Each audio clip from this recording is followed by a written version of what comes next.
attacks like this are targeted and they're intentional. Hundreds of US election ballots were ruined after 3 drop boxes were destroyed in Oregon, Washington, and Arizona. Authorities believe these incidents are connected. We have identified a suspect vehicle connected to this. It appears to be a Volvo. I'll try to keep it real still. Oregon and Washington vote exclusively by mail and drop box, while in Arizona, almost all voters cast ballots early. Such incidents have happened before too. In 2020, about 100 ballots were damaged when a ballot drop box was set on fire in Los Angeles.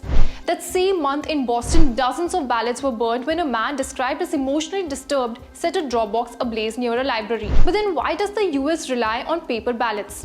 Counting paper ballots takes more time. The 2020 presidential election wasn't called until 4 days after election day. Some states even run out of paper ballots due to demand, yet they remain a popular choice. Until the year 2000, paper ballots were used with punch card voting machines.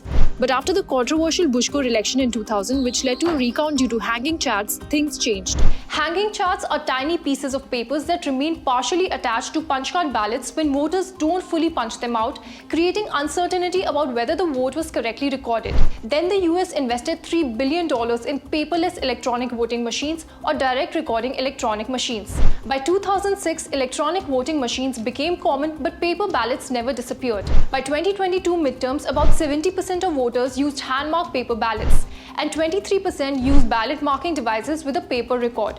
Only 7% relied on DREs without a paper trail. Most states use a combination of electronic and paper technology. Only 5 states have paper-free voting, and some states send all the constituents a paper ballot in the mail. Even more, states use a combination of electronic and paper at polling places. Importantly, all the swing states that are most likely to determine the winner of 2024 presidential elections use voting systems with paper records.